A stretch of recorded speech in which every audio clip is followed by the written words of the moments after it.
Hi, Frank Bolton. Martin Price. Thanks for coming, Martin. Martin Price, Felicia Mazar, and Brian Lovell. Hi there. Okay. Now, before we look at a piece of your film, we can't look at everybody's film in its entirety or we'd never have a film festival. We look at snippets, and if the three of us can agree on 4 categories, directing, the script, the acting, and the overall production value, or what we like to call the look of the film. If the three of us, can agree on those 4 counts, then we'll include it in the Seattle Film Festival. And we'll let you know in 3 weeks either way, all right? Sounds good.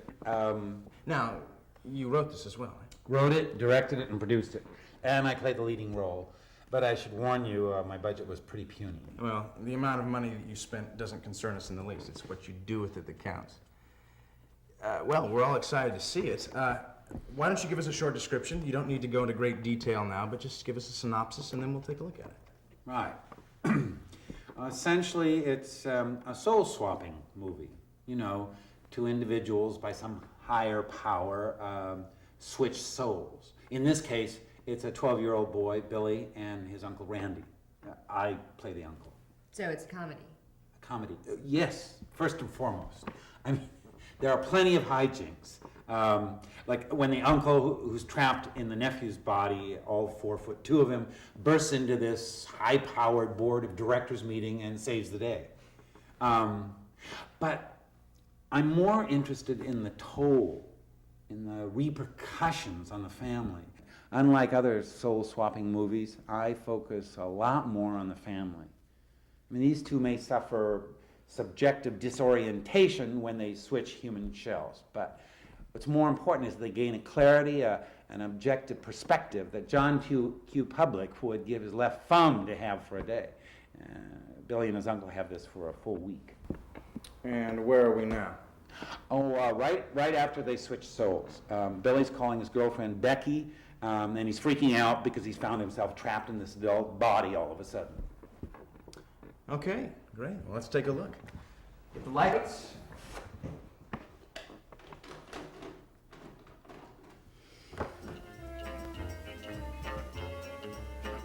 Hello. Becky? Who's this? It's me, Billy. I gotta see you. Are your parents home?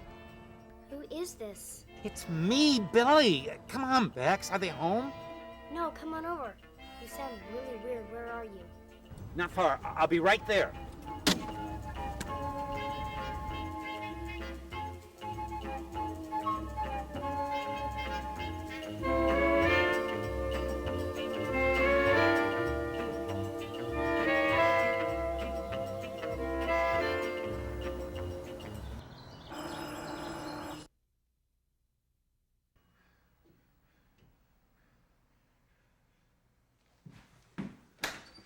Now look, Bex, don't freak out. I know I look weird, but I can explain it all to you. Look, Becky! I'm trapped in my uncle's body! I'm scared!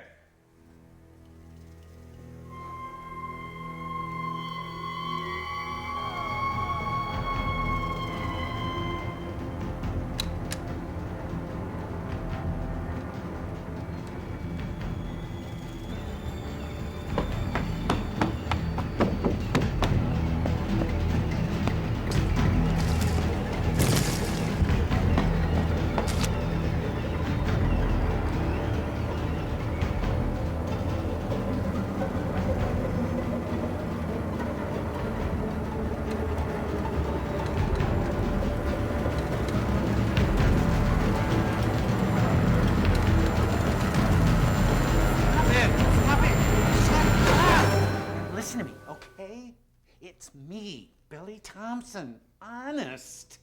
My Uncle Randy and I went to my grandpa's laboratory, and we drank this stuff that we shouldn't have, and we switched bodies. He's in mine, and I'm in his, and I'm scared. I don't know where to go. You're the only one, Becky. You're the only one I can come to. It is me. Look, we've been going steady for 11 months. I live on Keeler Avenue. My dog's name is Saltine. We have gym class together, 4th period. Tumbling's next week. Your best friend is Julia McDunning. There. Now do you believe me? All right, I do. Oh, Baxter, come on! Why don't you listen to me? Listen to me. No, you're hurting me. Come on. You're don't hurting care. me. You won't You- listen to me. Ow! Mm. You're hurting me. Stop that. Stop hurting me. Stop that. The lights, please. Mr. Price, I'm not sure our festival is the right venue for your film. I'm sorry. I'm not sure I know what you mean. Well, it's this kind of violence that, frankly, just doesn't sit too well with me. It's unjustified and gratuitous. Oh, no. I mean, I know what you're saying, but you're missing the point. See, at this moment, she is scared to death. Here is this strange person, but the audience knows that it's little Billy in there, and they're pulling for him. Trust me. Just run it. See, and this next scene is where he convinces her that it's really him, Billy, and he helps her out. She helps him out. Please, fast forward it to 11:47. All right. Lights, please. You were really scared. We were both really scared. And then we buried the stupid thing under that bush in your backyard, and I bet if we digged it up right now, it'd still be there. It is you.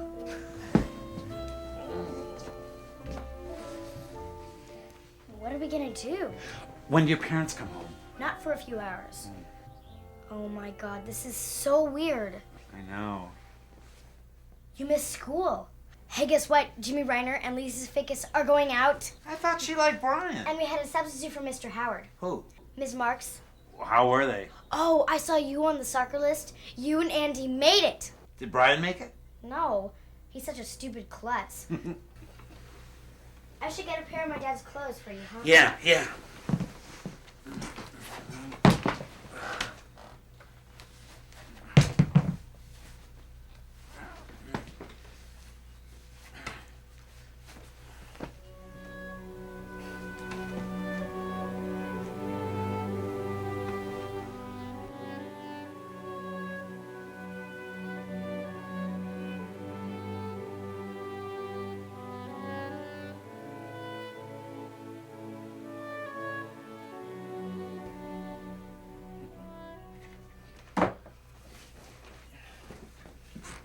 Oh, great.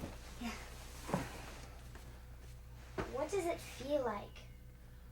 I feel kind of like the same, except my face is itchy and both of my knees hurt, and I don't see so well. You are in there, Billy. Aren't you? Yeah, Pax. It's me. I love you. Oh, listen, do you think that you could come to my grandpa's laboratory? Yeah, I'll leave a note saying that I went to Julia's.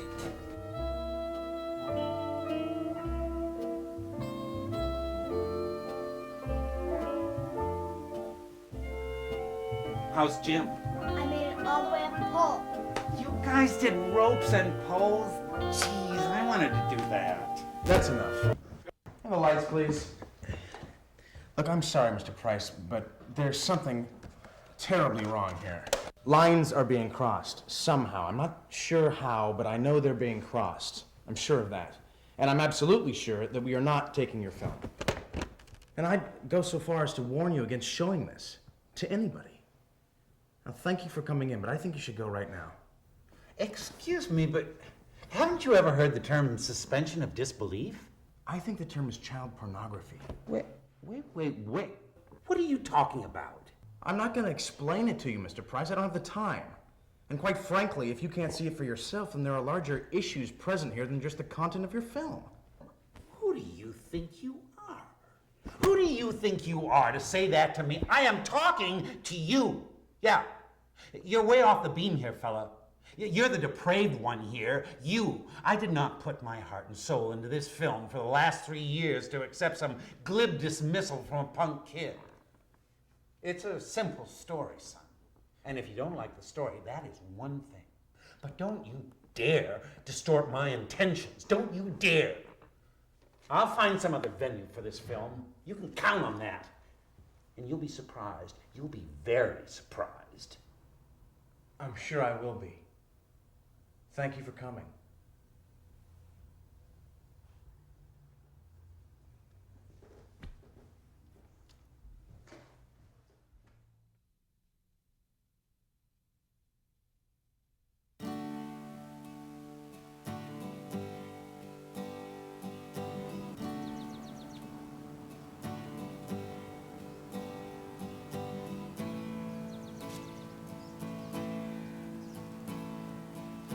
17 dreams for you.